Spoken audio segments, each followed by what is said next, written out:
galera, beleza? Como é que vocês estão? Meus amigos, parece que o Lula foi pego pelaquela máxima que diz que não há nada tão ruim que não possa ficar ainda pior.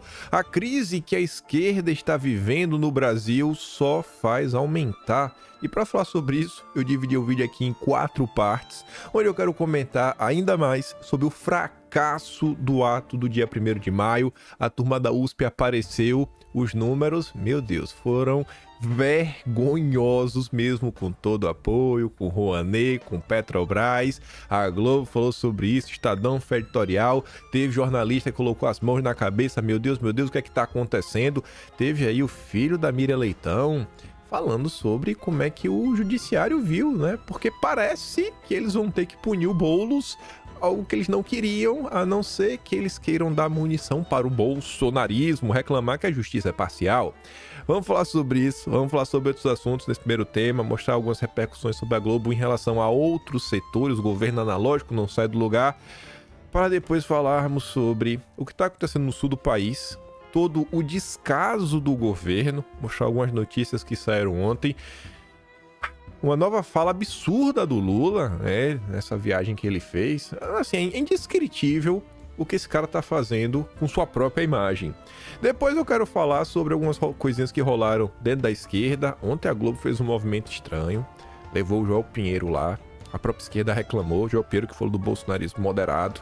Quero mostrar algumas coisinhas sobre a esquerda, sobre o Haddad, críticas que ele está sofrendo, mostrar para o outro lado da direita, e depois dessa longuíssima introdução, espero ter comentar sobre o último tema que envolve assuntos internacionais, que tem a ver com até o Brasil, né? Liberdade, censura, Elon Musk. Foram revelados uns documentos, quero ver se dá para comentar, pelo menos por alto. Mas vamos começar. Turma da USP apareceu e tá sendo interessante esses levantamentos da USP, porque vejam só, independente se você concorda com o número final ou não, como é a mesma metodologia que vem sendo utilizada tanto para eventos de direita quanto esquerda, independente dos números serem reais ou não, o número assim ele está realmente próximo da realidade, você consegue fazer um comparativo entre as diferentes bolhas, ou seja, a USP, que falou que na Paulista tinha 185 mil pessoas, veio agora para falar que o de Lula, da melhor das hipóteses, teria em torno de 1.800, 1.834, não, peraí, 1.831. Na melhor das hipóteses, que eu já estou computando ali 196 a mais no número que eles bateram. Segundo a turma do Pablo Hortelado, tiveram apenas 1.635 pessoas. Então, na melhor das hipóteses, com desvio padrão para cima de 196, pula para 1.831. O que nos mostra que a manifestação de Bolsonaro na Paulista foi, no mínimo, 100 vezes maior. E se você pega o que aconteceu no Rio de Janeiro, no mínimo, 20 vezes maior. Essa é a diferença entre ambos, né? É gritante. E a Globo tá tendo que comentar. Logo a Rede Globo, que abafou como ninguém durante a campanha.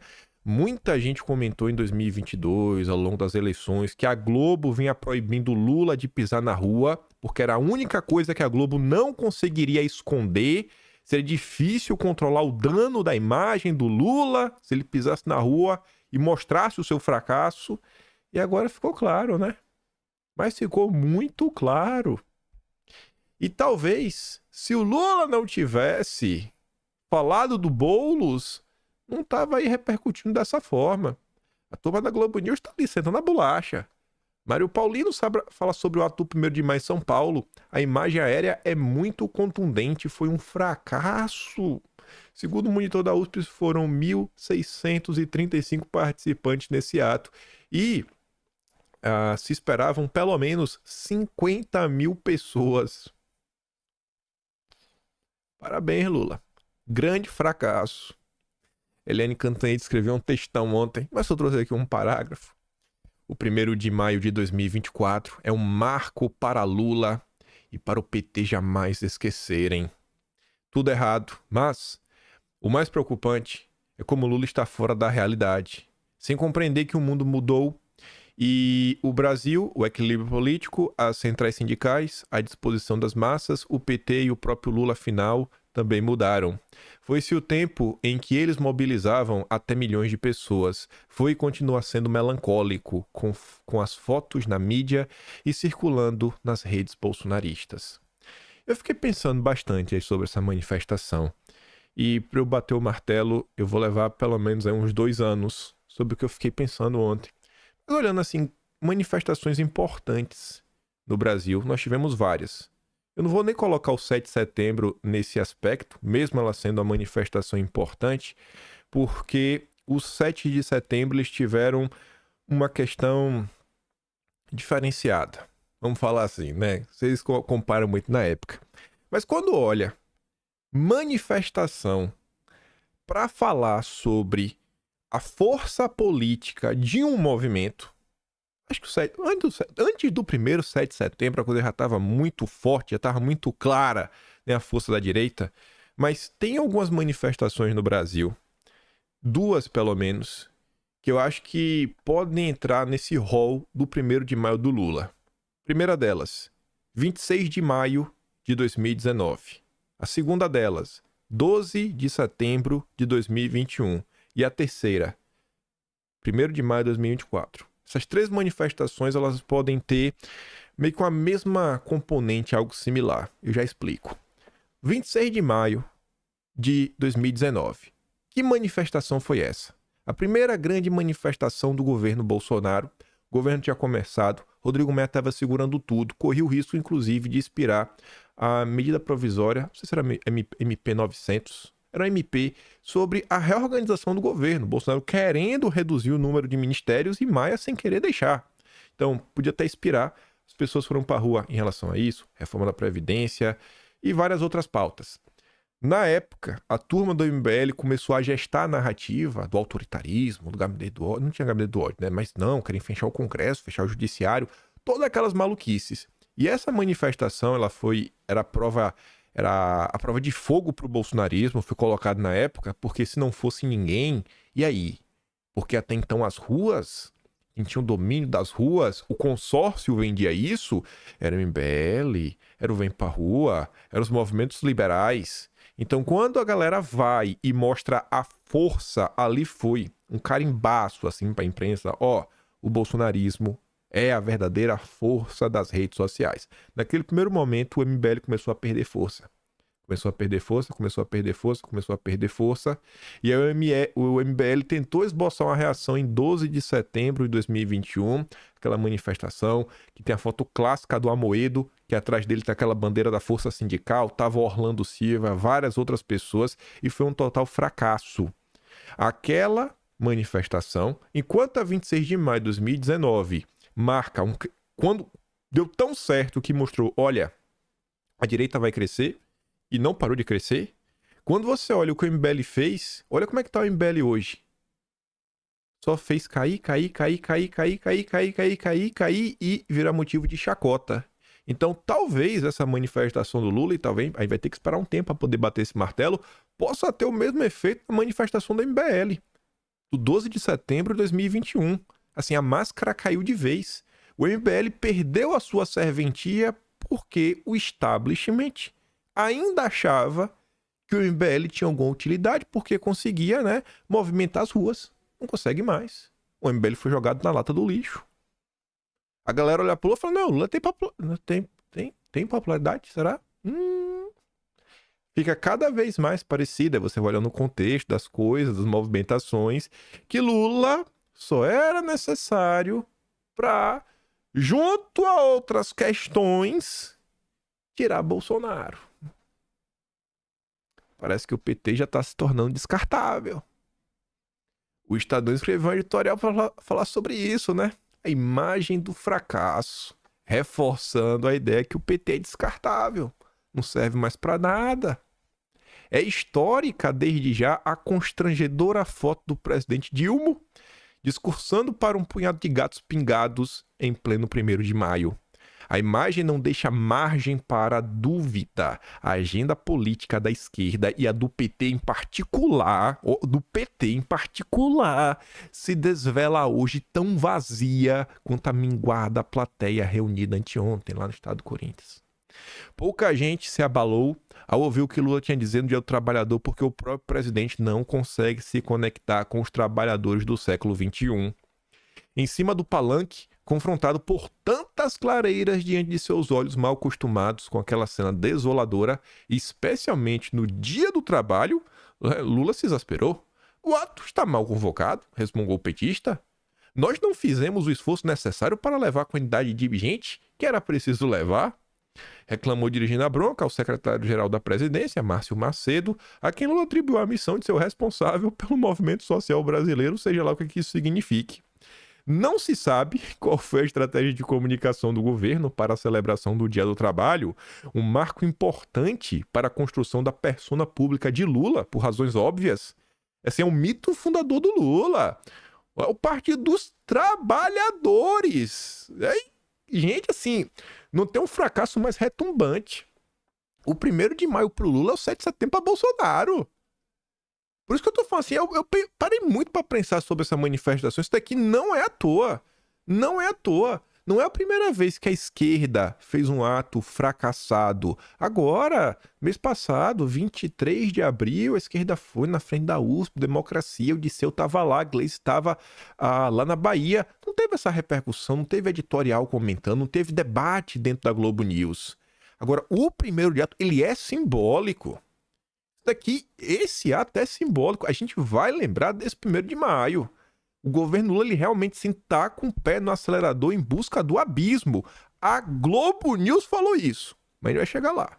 A gente vai chegar lá.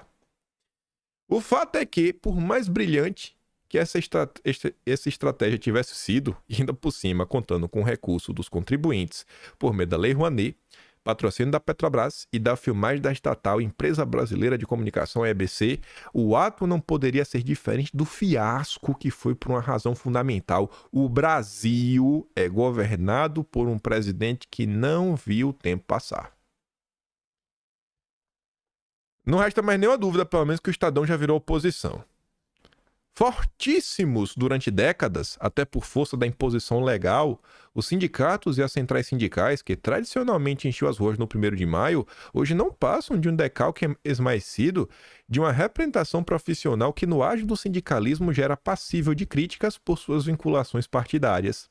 De uns anos para cá, as guildas estão irremediavelmente desacreditadas por uma massa de trabalhadores que não se sentem representados nem querem sê-lo. Muito mais interessados que estão em empreender por conta própria. Nem Lula nem o PT enxergam isso. Basta dizer que reduziram o fiasco do 1º de maio a um problema de comunicação. Tudo é problema de comunicação. Ah, a popularidade do Lula tá caindo. Problema de comunicação. Ah, o evento foi um fracasso. Problema de comunicação. Ah, a economia tá quebrando. Problema de comunicação. Ah, o Lula tá com dor de barriga. Problema de comunicação. Tudo é problema de comunicação. Tudo. Ah, meu cabelo está caindo. Ah, problema de comunicação. Ao contrário de precarizar o mercado de trabalho, como acusam esses ditos progressistas, a reforma se impôs pela realidade de milhões de trabalhadores autônomos que já eram precarizados e, portanto, precisavam de um marco legal para protegê-los e proteger, sobretudo, sua liberdade de tomar as rédeas da própria vida.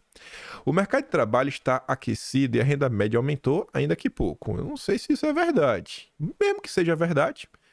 Mas nem assim os trabalhadores, ao que parece, conseguem vincular esse cenário menos adverso à figura do Lula. De certo porque, como ficou claro em seu discurso em Itaquera, Lula não tem qualquer projeção de futuro mais auspiciosa a lhes oferecer. E é demais porque o petista insiste em uma agenda econômica fracassada, baseada no intervencionismo e no desbragado gasto estatal, que ao longo dos governos petistas prejudicou justamente a chamada classe trabalhadora. Lula pode não ter visão sobre o novo mundo do trabalho, mas os trabalhadores têm memória. Tá ruim, né, Lula? Tá ruim. Vi esse comentário aqui interessante. Vendo a repercussão. Fora da direita. André Luiz se coloca na bolha nacionalista. Não sei qual a surpresa com o evento vazio do Sapo Barbudo. As ruas são dominadas pela direita há 10 anos. E desde 2018, pelo menos, a esquerda não consegue mobilizar ninguém. Aí ele fala que o ministro praticamente criminalizou manifestações públicas após eventos golpistas de janeiro de 23. Com a normalização deles, a hegemonia antipetista e conservadora se torna evidente. Ele está escrevendo aqui sobre um assunto que eu vejo que parte da esquerda já tem um tempo que vem batendo na tecla, que essa aproximação entre o Lula e a alta cúpula do judiciário brasileiro está por prejudicá-lo. Tem muita gente na esquerda que pontuou o seguinte: olha o que fizeram com o Lula lá atrás, Lava Jato, foi preso. E qual foi o resultado disso? Foi reeleito. Ele ficou mais forte do que nunca. E aí essa turma da esquerda diz que se você reutiliza essa estratégia, só que agora contra Bolsonaro, você acha o quê? Que vai ter um resultado diferente? Você vai fazer a mesma coisa e ter um resultado diferente? Então ele fala, pô, essa estratégia aí do PT, né, de trazer para si essa questão da censura, do autoritarismo, isso vai dar errado. Vai dar errado, tá dando errado já, né? O Bolsonaro tá cada dia mais forte. Quem vai protestar a favor do lulopetismo? Defender o quê? Arcabouço fiscal? Privatização? A Janja? Ele tá questionando isso por quê? A esquerda não tem discurso. A ideia de frente antifascista só converse o bocó esquerdeiro. A união da sociedade contra a ameaça de um regime militar, o mito fundador da Nova República, está datado mesmo na classe média e depende da tutela de Biden. A única forma do lulopetismo, né, o esquerdismo, os piano, se manter no poder a médio prazo é acabando de vez com qualquer aparência de democracia no país. Ou seja, implementando uma agenda de censura por todos os lados, que é o que o Lula vem fazendo, né? Censura e controle. Censura e controle por todos os lados. E olha, importante, eu gosto quando diz isso, a esquerda não tem discurso. Ter discurso é importante. É você chegar no lugar e você ter o que falar. Muitas vezes, como a direita ela não tem espaço na imprensa, a direita não tem espaço. A direita tem espaço onde? Na CNN não tem, na Globo não tem, na Record não tem, no SBT não tem, na Folha não tem, no Estadão não tem, na Veja não tem, não tem lugar nenhum. Então dificilmente rola algum tipo de entrevista. Então às vezes a gente comenta entre si, etc, tudo mais. Mas será que se um dia abrir espaço, a depender do deputado que for lá comentar, será que ele tem condição de abordar diversos tipos de assunto? A direita você vai botar interrogação, né? Fala assim, pô, será que essa galera tem solução? Até então a imprensa vende que a direita só comenta sobre questão de liberdade e a pauta ideológica de costumes. E aí eles vendiam a ideia que a esquerda... Não, mas a esquerda é diferente, né? Tá discutindo o Brasil, os problemas sociais, os mais pobres. E agora você percebe que não tem nada disso, não tem discurso, existe um vácuo. E na política não tem vácuo, né? O vácuo é momentâneo. Alguém vai tentar ocupar esse espaço para vender as suas ideias. Por isso que eu martelo tanto que nós precisamos aumentar o nosso escopo de debate. Não é reduzir nada, é dobrar a meta, é trabalhar ainda mais. Ainda mais. Ocupar esse espaço que está vago e não vai ficar vago por muito tempo.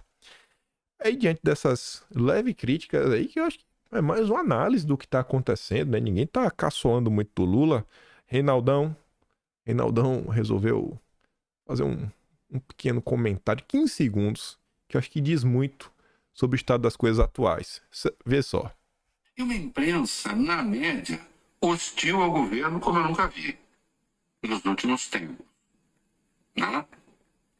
Diria que em muitos aspectos muito mais hostil do que foi com o governo Bolsonaro.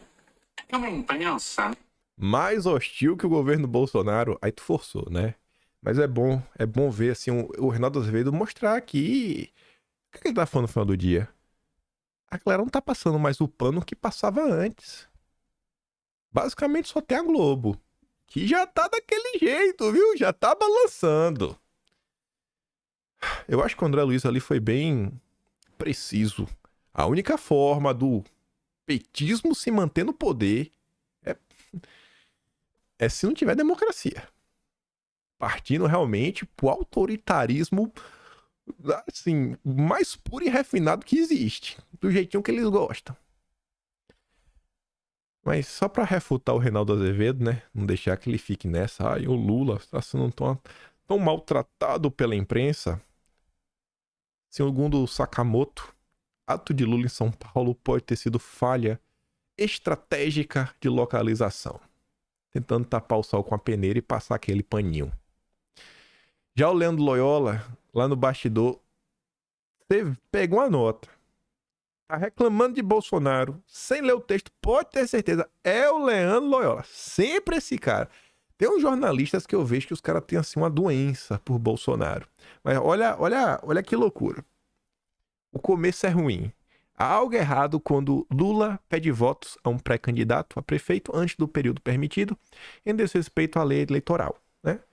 Aí diz que o caso é simples, muito provável que haja uma cobrança de multa pela justiça eleitoral, pela irregularidade cometida. Esta parte formal é a menos importante. As consequências políticas são mais relevantes. O pedido de votos de Lula para o Boulos abre um precedente para uma corrida em que o desrespeito à lei é o ponto de partida.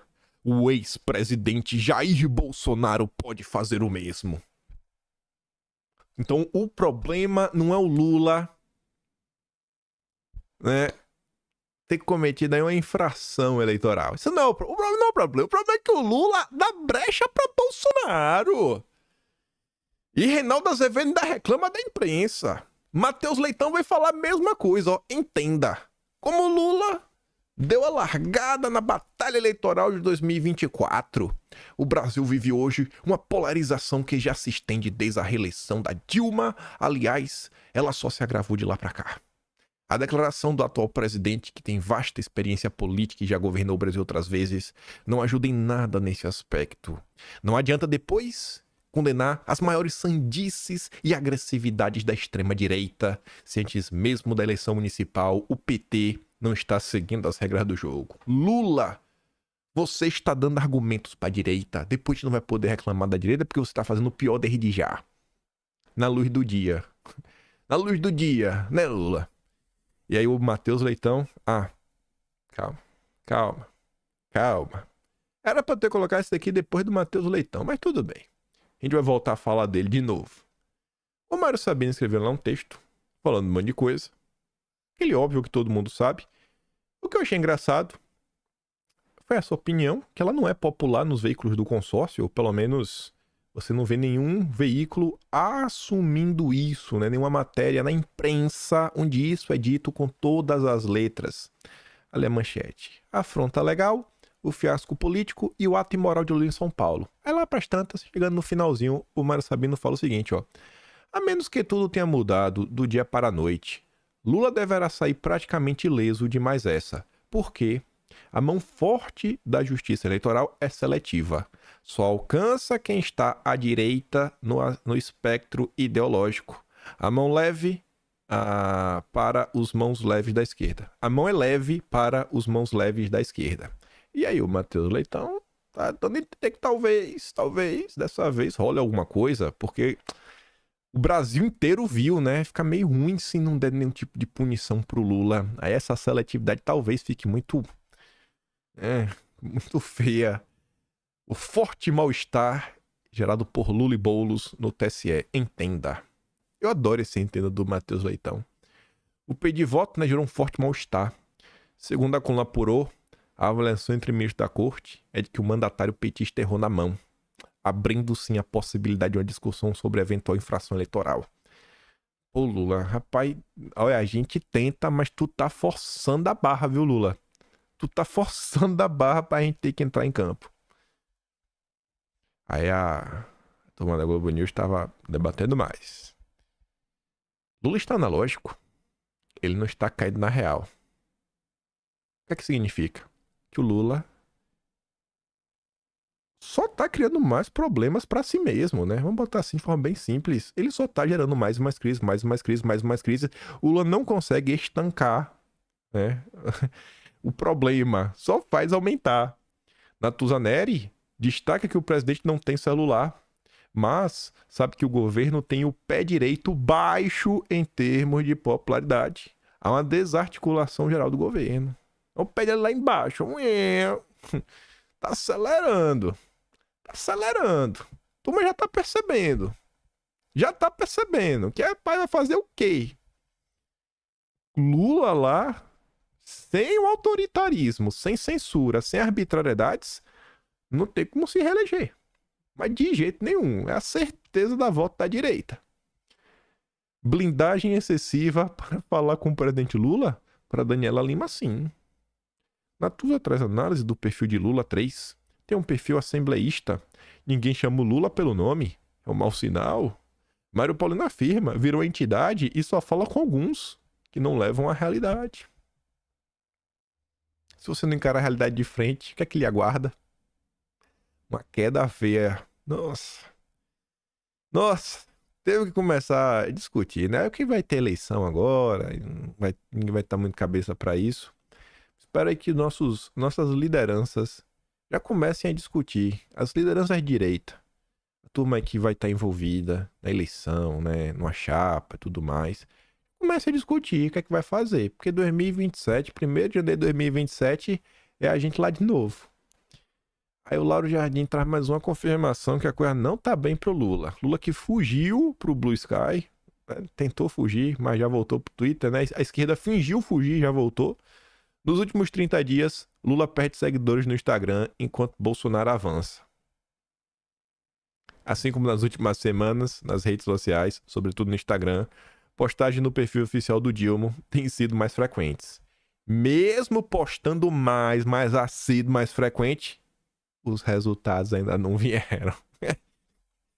Nos últimos 30 dias, Lula perdeu 40 mil seguidores. Bolsonaro, por sua vez, mesmo inelegível, com as investigações da PF sobre o golpe e joias recebidas dos árabes, fraude no cartão, ganhando tração, agregou 40.124 seguidores. É engraçado, né? Bolsonaro ganhou e também Lula perdeu. Será que a turma tá se arrependendo? Se o período analisado for mais amplo, de 90 dias, por exemplo, nada altera no quadro. Lula perdeu e Bolsonaro ganhou. É a gente lá em 27. Isso daqui é só a repercussão da rebarba de anteontem. Porque ontem...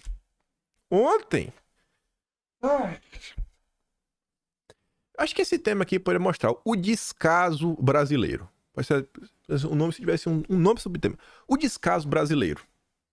Por que ninguém liga pro Brasil? Eu tô passando ontem no Twitter, eu tô vendo aqui o Gil Diniz postando um recorte da Maravilhosa, né? Da top 2 da Globo News. Tem que ainda treinar um pouquinho pra passar o Pelé, né? O Pelé é a Mira Leitão. Tragédia absurda lá no Rio Grande do Sul. Possivelmente pior do que aconteceu ano passado. Sabe, rapaz, casa sendo levada, pessoas assim, meu Deus do céu. Assim, a situação triste.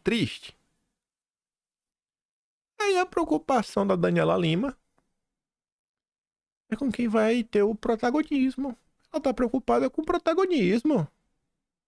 O Gil até diz, inacreditável, o povo do Rio Grande do Sul sofrendo com as fortes chuvas na região e o jornalismo choquei, preocupado com fofoca de bastidor sobre quem é ou não é o protagonista nessa crise. Vou dar play aqui só no início que esse áudio é longo.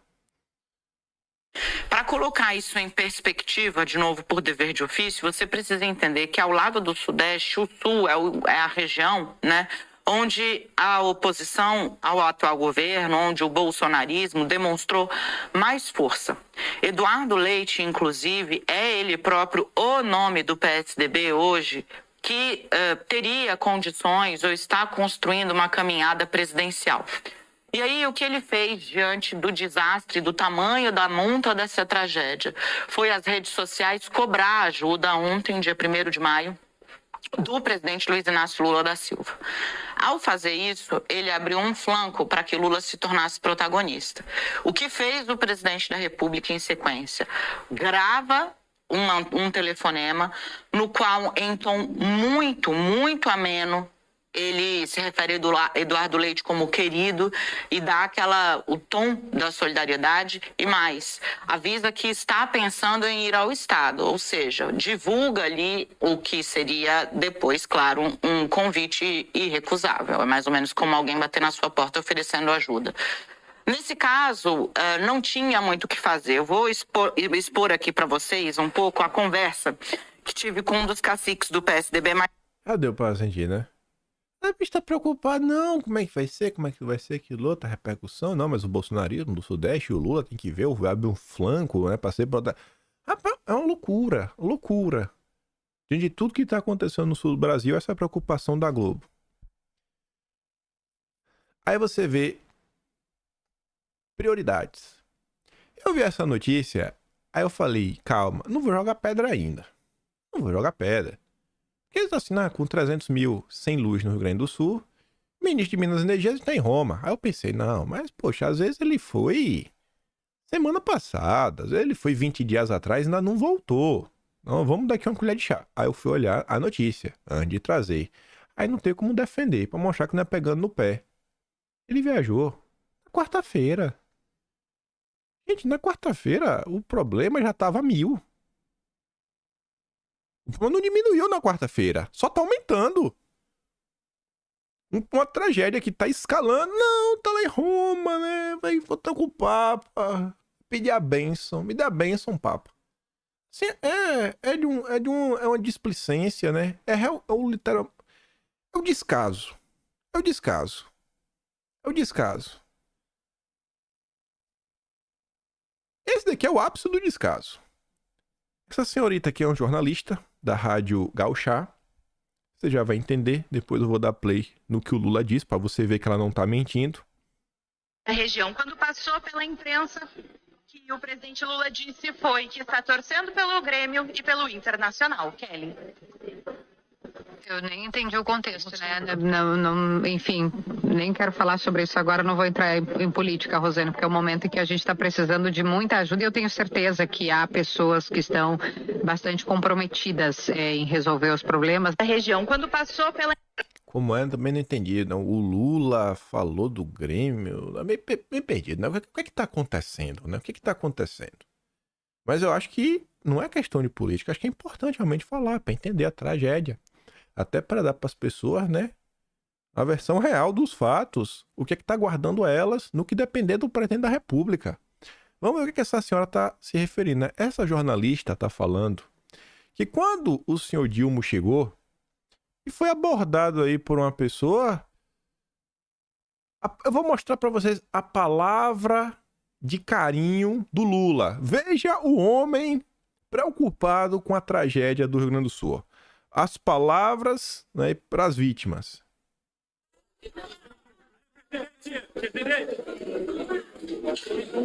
Uma cena aí, presidente. Uma cena aí. Estou torcendo pelo Grêmio e pelo Internacional.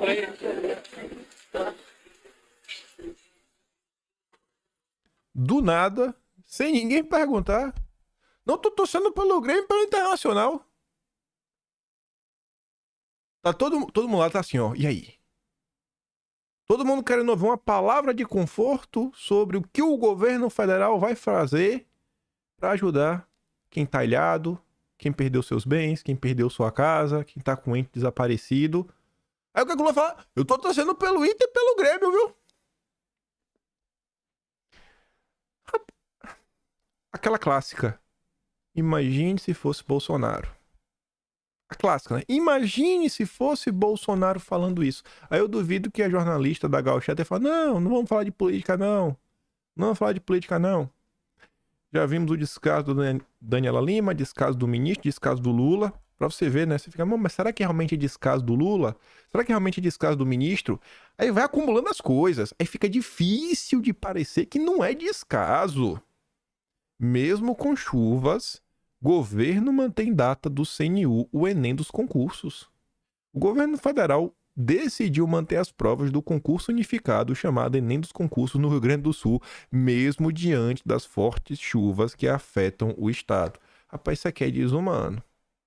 Isso aqui é desumano. Não tem condição. Pai, é muita coincidência. É muita coincidência. Pra comentar sobre isso, tava passando no Twitter, vi o Corvo. O Corvo tá bem à direita. Perfil. Realmente algum de vocês deve seguir esse perfil médio porte. Ele postou esse vídeo aqui do Rubão, do Rubens Gonzalez, do canal Geoforça, que se define também como nacionalista, nem de esquerda nem de direita. Enfim, ele vai comentar sobre essa questão aí do concurso, pra você ver que não é birra de bolsonarista. O Corvo até coloca assim, ó, nem militante de esquerda tá suportando mais o governo Lula. O governo mantém a realização do concurso nacional unificado, CNU, em todo o país neste domingo. Prova de concurso nacional unificado também será aplicada no Rio Grande do Sul, apesar do pedido do governador Eduardo Leite e de parlamentares do Estado para adiarem a realização da prova. Isso é insensibilidade, isso é crime, isso é ódio. Eu não aguento mais o discurso de paz, de amor e a prática feita de ódio. Não é assim que se fecha uma nação, não é assim que se avança. Mas eu não tenho mais nada para esperar desse governo entreguista, que completa o outro também entreguista. Só que o outro não era tão mau caráter quanto esse. Sim, eu estou falando a favor do governo Bolsonaro nesse ponto. Sim. Insensibilidade. Se fosse o governo bolsonarista, todos os petistas estariam na rua dizendo que ele é um genocida, que ele não respeita a dor do povo gaúcho. Agora, como foi esse filho da puta desse governo que está aí, que fez, vocês estão todos calados. Cadê vocês da educação?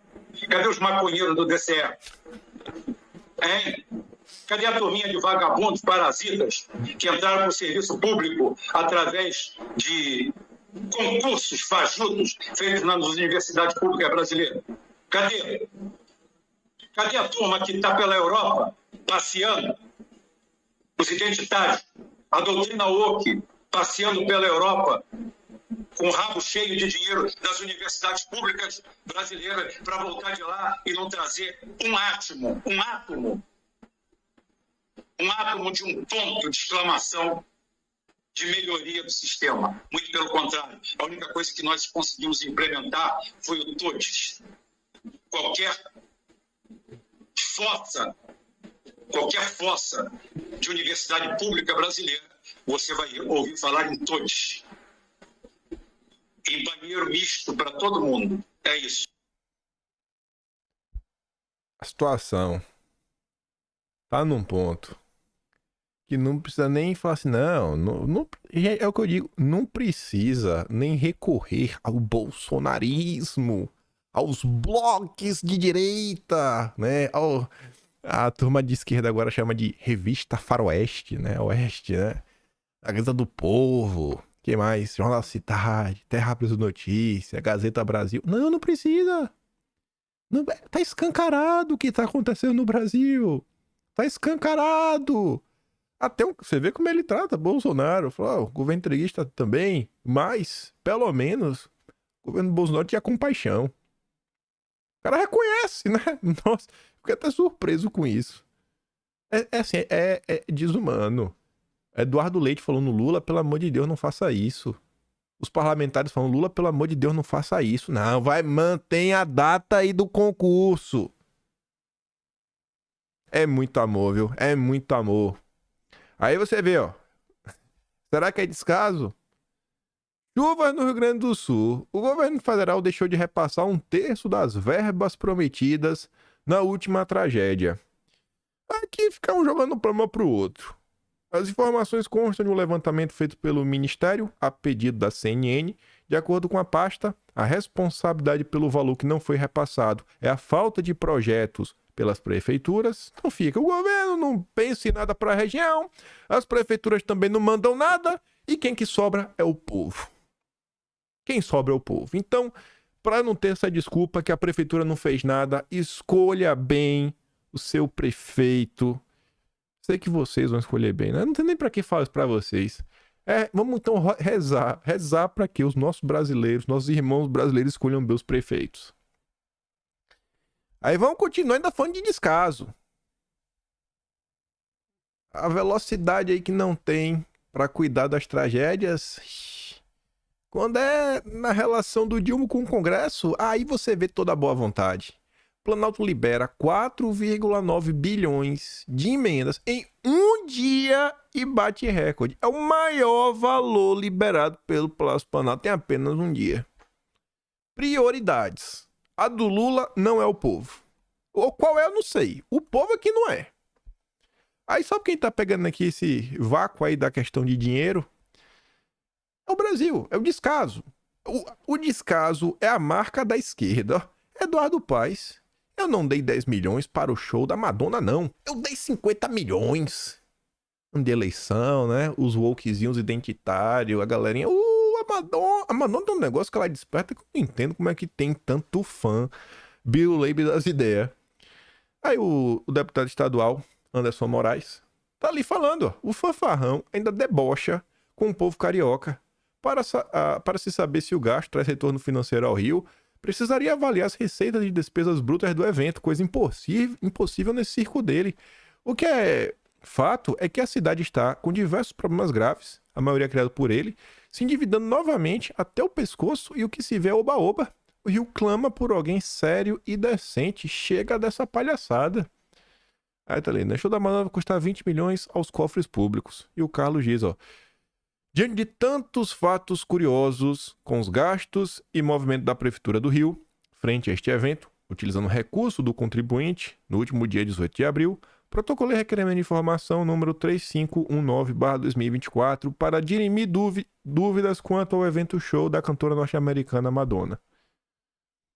Tá aí tentando, né? Mas não depende só do Carlos, depende da boa vontade, dos vereadores. Então escolham bem os seus representantes. Influenciem as pessoas ao redor de vocês. Sei que é difícil, mas esse ano é uma oportunidade. Aí falando um pouco mais de descaso, aproveitar nas situações. Será que isso aqui é uma coincidência? Vamos ver isso, vamos ver um vídeo. A Tsuki destacou uma coisa importante. E depois ela trouxe um vídeo do Lula também importante. Tá ali, ó. Leite, 2 pontos. Será o pior desastre climático do Rio Grande do Sul? Olha a palavrinha mágica, né? Desastre climático. Aí a Tsuki fala assim, né? Se temos que ouvir que a extrema-direita usa do medo para falar de segurança pública, podemos também dizer que a tragédia do Rio Grande do Sul está sendo usada para propagar o medo e impulsionar a pauta climática? É justo falar isso? Aí a Tsuki já tinha postado antes, 2 horas antes, esse recorte aqui do Dilma. Eu até deixei aqui no frame do que ele fala no final, para você entender. O que nós estamos nos comprometendo a fazer em solidariedade ao povo do estado do Rio Grande do Sul para que a gente possa minimizar o sofrimento que esse evento extremo da natureza está causando no estado do Rio Grande do Sul. É o segundo em um ano que acontece. Então é preciso que a gente comece a ficar preocupado em cuidar do planeta Terra com muito mais carinho, com muito mais amor. A segunda coisa eu queria... Temos que cuidar do planeta Terra com muito mais carinho, muito mais amor. Ou seja, né, avançar com a agenda verde. Eu até podia levar a sério. Falar, não, o Lula realmente é um ambientalista, né, um ongueiro nato, sobrinho do Indiana Jones. Isso aqui parece alguém que está preocupado? Alguém quer tratar o planeta Terra com carinho?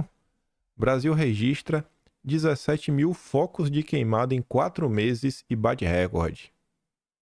Veja onde há mais casos. Dados do INPE apontam aumento de 81% em relação a 2023. Parabéns, Lula. Parabéns, Lula. Campeão, né? É sensacional. Vamos tratar o planeta com carinho. Olha aí o carinho do Lula. Batendo recorde de queimada. É hipocrisia atrás de hipocrisia. É puro descaso. Cara, como é que a Globo fez isso com o Brasil? Sério, aqui na Austrália, quando você vai votar, nos Estados Unidos também tem isso. Às vezes você vota para seu representante, etc. E aí, nessa eleição, eles também tentam colocar uma espécie de plebiscito. Tinha que fomentar um plebiscito para fechar a Rede Globo. Caçar o registro da Rede Globo. O que a população brasileira acha? Votar. É assim, mesma coisa, por exemplo, vamos supor que o Lula sofre um impeachment. É injusto se o Lula sofreu impeachment e a Globo não for responsabilizada. É impossível, por tudo que a Globo está fazendo com o Brasil. Todo esse caos econômico que a gente está vivendo, assim, a Globo, ela tem um papel único. Não dá mais, não dá mais.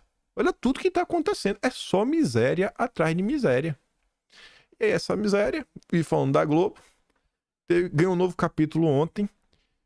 Aquelas coincidências, né, no Brasil. Joel Pinheiro da Fonseca, que nunca foi na Globo News, foi chamado ontem.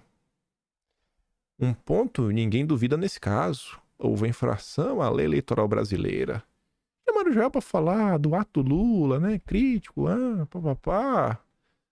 Ainda chamaram o Joel logo após ele escrever sobre a necessidade de existir um bolsonarismo moderado. Aí, obviamente, eu fui dar uma olhada, né? Como foi a reação da turma da esquerda a tudo que tá rolando.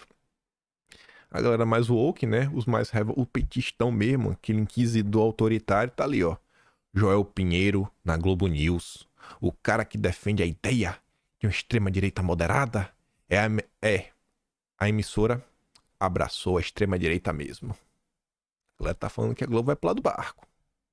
Aí tá outro petistão, ó. Convidaram o Joel para falar mal do Lula na Globo News. Só porque ele anda falando ainda mais mal da esquerda do que o de costume nos últimos dias no X no Twitter. Gente, alguma vez ele esteve nesse canal? A campanha de 2026 já começou mesmo. O que eu acho aí de toda essa questão do bolsonarismo moderado? Eu acho que tem dois... Assim, eu acho que tem um movimento que estava acontecendo e essa turma do bolsonarismo moderado, eles estão tentando dar direção em um movimento que já existe. Qual é esse movimento? É o que eu falei lá no início. Toda essa perseguição contra a direita está levando a uma insatisfação cada vez maior de diversos setores no Brasil. Relembre aí o que aconteceu na manifestação de janeiro, no ato do dia 25 de janeiro. A gente está lá no Atlas. Várias matérias. A turma passou uma semana comentando, os jornais comentando, jornalistas diversos falando, olha, nessa manifestação não só vai ter bolsonarista, vai estar muita gente lá que não aguenta mais o que está sendo feito, essa perseguição absurda, a gente não aguenta mais. Então vai ter muita gente lá, vai ter muita gente. Foi 25 de janeiro ou fevereiro? Nem lembro mais. Mas foi já tá no Atlas, em algum dos dois. Então muita gente batendo na tecla, não aguento. Acho que a turma vendo, que a turma assim, cara, quanto mais a gente aperta, pior fica. Eu até gravei um vídeo lá no Talking Show mais cedo, usando até o exemplo daquele livro, Na Arte da Guerra. O Sun Tzu, ele disse que assim, cara, você não pode encurralar totalmente seu inimigo, porque senão você não vai saber o que vai fazer. Porque se ele tiver assim, sem nenhuma opção, ele pode fazer alguma loucura. Então, pra você realmente derrotar o cara, você cria, né, assim, você é um cerco e coloca um caminho para ele sair. Um caminho controlado, que quando ele sair, já tem uma armadilha para pegar ele. Então, acho que a turma tá tentando fazer exatamente isso. Não é, quer criar um tucanato, etc. Às vezes pode até ser. É olhar o seguinte, cara, a gente vai ter que criar algum tipo de opção. Dentre os nomes que estão aí na mesa, como que a gente pode fazer para reduzir, né, a temperatura um tiquinho, para parar de fortalecer Bolsonaro e tentar apontar numa determinada direção. Quem puxa essa narrativa do bolsonarismo moderado é a turma do canal Meio do Dória, Pedro Dória. Quem investiu recentemente e foi matéria no Lauro Jardim foi o Armínio Fraga. Armínio Fraga virou sócio do canal Meio. Não acho que são coisas aleatórias, né? Você vai virar sócio de um canal de YouTube, né? A notícia no Lauro Jardim e aí vê o Joel Pinheiro. Então tá rolando.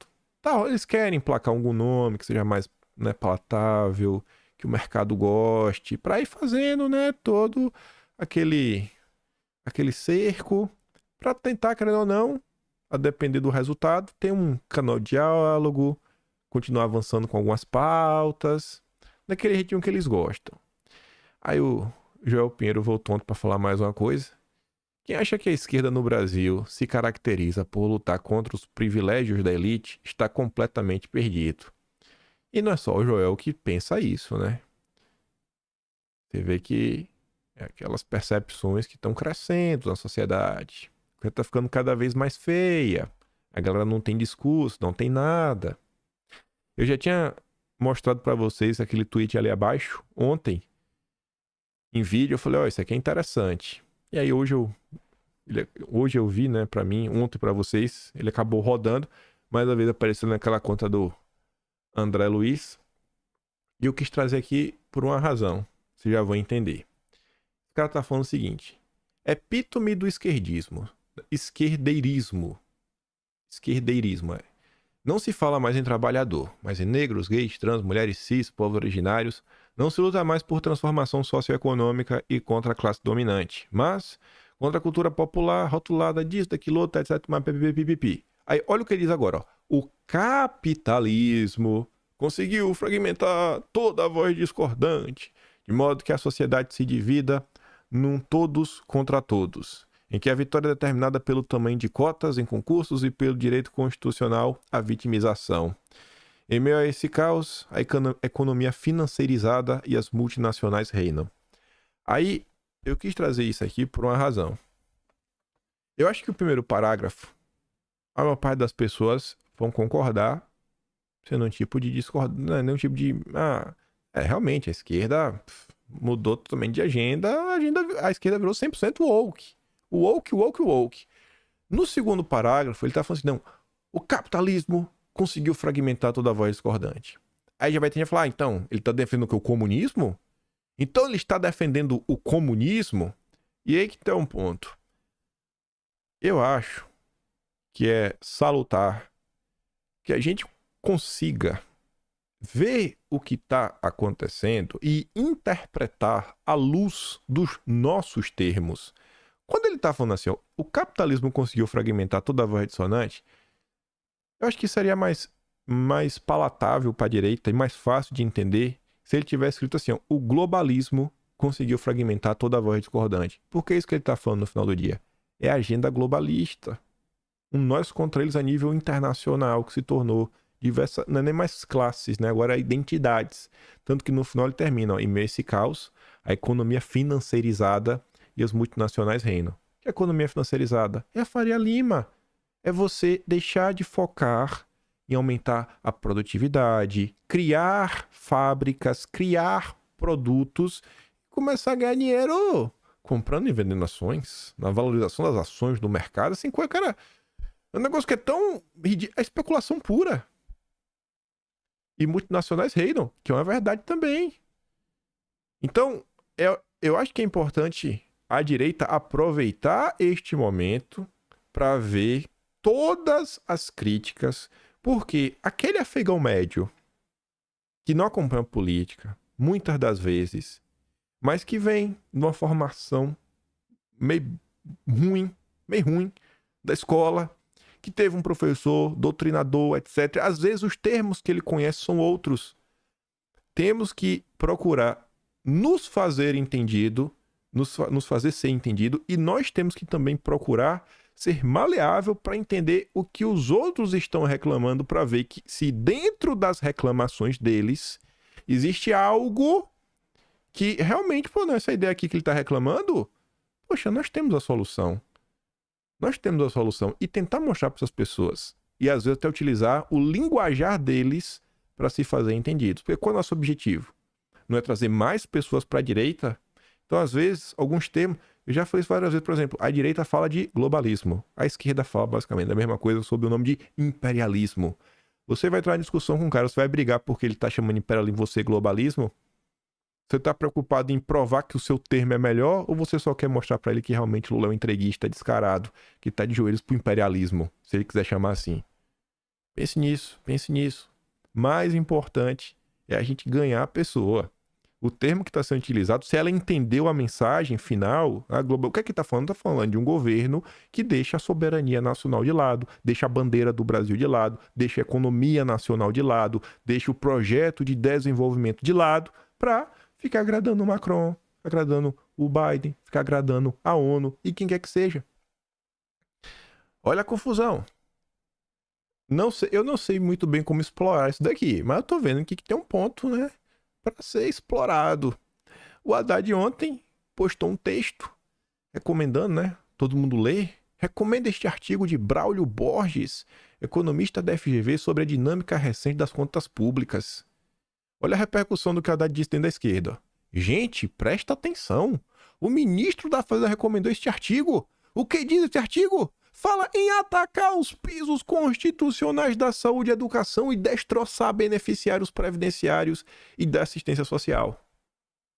O Haddad, você quer tirar dinheiro da educação e da saúde?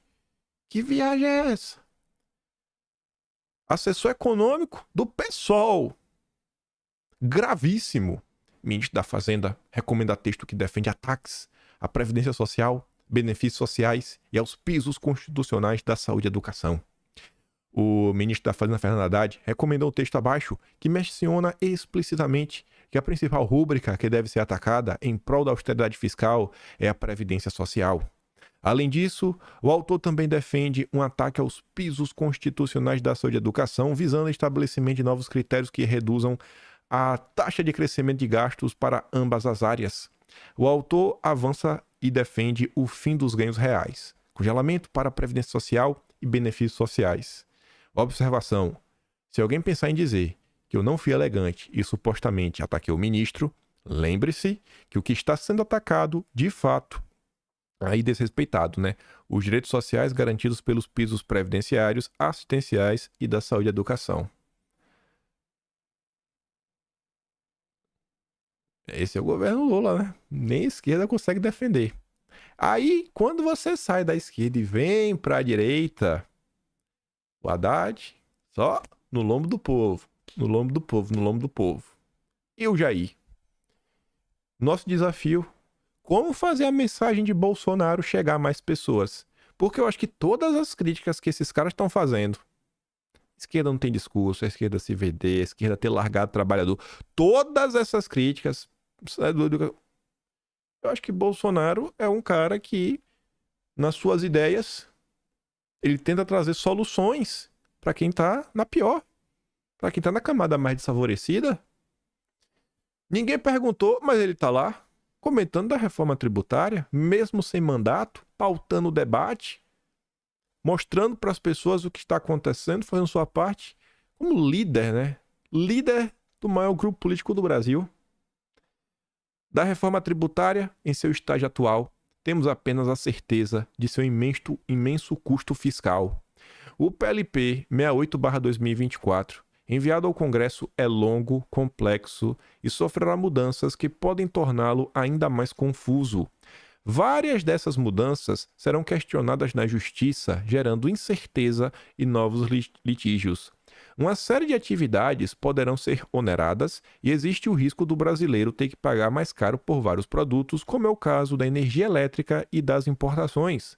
A alíquota final será alta e a quantidade de exceções igualmente alta, dando origem a novos litígios e aumentando a complexidade do sistema. A questão federativa não deve ser desprezada, e não é exagero dizer que a reforma tributária coloca em risco a autonomia da nossa federação. Por fim, a questão do credenciamento me parece confuso e será desafiado nos tribunais.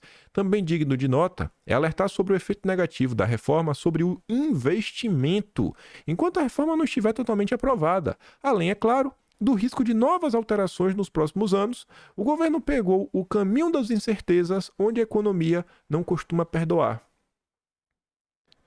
Na boa. Fala-se esse tweet aqui. Não é uma coisa que o cara não precisa ser nenhum gênio para saber, pô, isso aqui é ruim, hein? Bolsonaro comenta sobre o problema, não usa nenhum tipo de jargão. Por exemplo, ele fala da questão federativa. Ele não fala, está sendo criado um novo soviete. Não, ele não fala isso. Ele vai ter explicação, cara, poxa, não é exagero falar que coloca em risco a autonomia da federação. Depois ele fala, poxa, pode ter aumento aí de preço. Pô, mas do quê? Né? Não, energia elétrica. Eu falo, pato, energia elétrica em minha casa. Olha como o cara coloca os assuntos. Exemplo, né? Segue o líder. Importante. Olha, o líder está comentando sobre assunto da área econômica. O líder não só comenta sobre um único tema. Tem que diversificar. Várias áreas diferentes, né? também é o Ronaldinho Gaúcho, joga em todas as áreas. Tudo ele dá opinião. Eu gosto assim. Aí, tá aqui o filho, puxou o pai. Carlos compartilha aqui o Anderson Moraes, né? Deputado estadual do Rio. Tá achando que parou com a volta do DPVAT sobre seu veículo? Imóveis também estão na mira da tributação do amor. Vamos, sempre cabe mais. É pela democracia dos pobres. Reforma tributária. Como será o imposto na construção, venda e aluguel de imóveis? Proposta prevê taxação progressiva, desoneração de usados e desconto de 20%. Opa, mais impostos? Boa. Boa. Todas as críticas e todos os desejos que essa turma da esquerda tem. Não, queremos um governo preocupado com o povo, etc. Mas quem tá preocupado com o povo? O nosso desafio é como podemos chegar em mais pessoas. Temos que chegar. E eu aponto assim uma direção, infelizmente depende de vocês. E não é compartilhando o vídeo da internet. Eu gosto quando vocês compartilham meu vídeo, mas muito mais importante, gente, que vocês compartilharem meu vídeo. E todo dia, né, eu vejo vários vocês, às vezes, fazendo uma coisa ou outra. Veja que todos os vídeos às vezes tem print. Às vezes você tá conversando com um amigo seu um dia, aí você viu um vídeo e fala, nossa, essa notícia aqui eu comentei com meu amigo algo sobre isso, né? Aquele seu amigo que não acompanha muito política, bate um print às vezes. Porque às vezes o cara não tem paciência, mas aquele printzinho que o cara recebe no WhatsApp, com aquela explicaçãozinha mínima, ó, sobre aquilo ó, que a gente comentou, saiu aqui na Globo. E olha os portais que a gente traz. Dificilmente alguém vai te questionar. E qual a fonte disso? E só vocês conversam com pessoas que não acompanham a política. As pessoas que vão chegar no canal do YouTube, seja o meu, de qualquer pessoa à direita, já aquele cara que tem algum interesse em política. As pessoas que não se interessam muito, mas que também votam, só vocês conseguem alcançar. Infelizmente é duro, sei que vocês têm a vida corrida, já trabalham muito, mas também tá na mão de vocês. E vocês sabem, quando você converte, o cara surta, né? Todo mundo teve essa fase, porque quando o cara acorda e percebe o que realmente tá acontecendo, aí ele fica desesperado, fala assim, aí o teu amigo que tu converteu começa a te mandar vídeo, tu viu isso? Você fala, desse aqui eu já vi há tanto tempo, meu Deus, tu tá querendo me dar aula, Juvenal? Tu é de menor, tu chegou agora, tu que dá aula, calma. Aprende mais um tiquinho, vê esses vídeos aí, né? Começa a entender o que se passa no Brasil e no mundo. É assim, gente. Assim, eu tô muito empolgado nos últimos dias. Vendo todas essas crises do governo Lula e todas as oportunidades que estão sendo criadas. Pegando aqui um gancho no que o Bolsonaro falou, né? De investimento. Pô, investimento aí pode reduzir com a reforma tributária. Por quê? Com tantas questões abertas. Com tantos pontos aí que podem ser levados ao tribunal. Litígio. Como é que fica o investidor? E aí, bota ou não bota dinheiro? Até a reforma tá pronta, bateu o martelo, o cara fica meio assim, né? Rapaz, eu não sei, bicho. Você, tendo dinheiro, você vai investir sem saber como é que vai ficar a tributação, podendo mudar 3 dias depois? Veja a desoneração da Folha, tava tudo certo, aprovado no Congresso, derrubaram o veto do Lula. Ninguém fez esse cálculo, né? Porque já tava aqui na Constituição até 2027. Do nada! Recebe a galinha pulando. Não, porque o Lula acionou o Zanin. Tá lá Bolsonaro falando, né? Bolsonaro disse, o empresário não vai querer investir. Aí você vê, o Brasil tem déficit em conta corrente de 4,5 bilhões de dólares em março. No mesmo mês, no ano passado, o saldo foi positivo. E agora foi déficit. No acumulado de 12 meses, a diferença entre o que o país gastou e o que recebeu nas transações internacionais relativas a comércio, rendas e transferências unilaterais alcançou saldo negativo de 32,6 bilhões de dólares, 150 bilhões de reais. É muito dinheiro. E aí, para mostrar que... Acho que encerra aqui agora. A turma do Lula. Parlamentares de países da Amazônia discutem oposição à exploração de petróleo na região. A turma do Lula não quer deixar explorar a margem equatorial de jeito nenhum. Estamos fazendo até um evento para sabotar o Brasil, em São Paulo. Vão discutir, né? Formas de se opor à exploração de petróleo na região. Esses parlamentares que vão discutir isso, eles integram a seção latino-americana de uma rede global, né? ONG global descarada, parlamentares por um futuro livre de combustíveis, que reúne 850 congressistas de 95 países. No site oficial, quem está lá é o senador petista Fabiano Contarato. Vai lá, eu fui olhar. Quem está organizando o evento? Um dos líderes da campanha do Boulos, Juliano Medeiros, do PSOL. E entre as presenças confirmadas estão os amigos do Boulos e do Lula, Ivan Valente do PSOL e Célia Chacriabá. Bom demais, bom demais. Esse é o Brasil do Dilma. Este é o Brasil do Dilma. Amanhã a gente comenta sobre algumas coisas que estão passando no mundo. Mas por hora ficamos por aqui. As oportunidades, gente, estão na mesa. Estão na mesa. Bolsonaro tá rodando no Brasil. Os deputados também estão se movimentando, uma coisinha aqui ou outra. Algumas pessoas já estão aparecendo na internet, colocando sua pré-candidatura. Eu faço uma aposta. A eleição de agora será muito melhor que 2020. Ah, vai significar que vai ter metade do Brasil na mão direita? Eu acho que não. Calma. Respira. Respira. Mas vai ser muito melhor. E acho que tem que ser essa sempre comparação, né? Ser melhor do que fomos ontem. Tô empolgado. O cenário, rapaz, nunca teve tão... Eu tô até preocupado. Daqui a pouco o Bolsonaro volta pra mídia, né? Não sei, a gente fala assim, cadê as confusões do Bolsonaro? Tu tá sentando a porrada no Lula. Daqui já eles vão chamar a cortina de fumaça, né? Pra ver se dá uma calmaria. Mas enfim. Fico por aqui. Se gosta do meu trabalho, quiser dar um tiquinho mais, pode se tornar membro do canal. Tem um botão de valeu, tem um peito na descrição e tem o Atlas Brasileiro, onde relatamos todas essas histórias. Nem coloquei aqui o índice. Amanhã eu vejo se eu trago. O índice de abril já tá montado já. Como vai ter. Metade do Atlas é Elon Musk. Quase, na verdade, uns 45% é Elon Musk. E é isso. Compartilha. Volta amanhã. Eu te deixo aquele grande beijo. Abraço, tamo juntos. Valeu, meus amigos. Fui!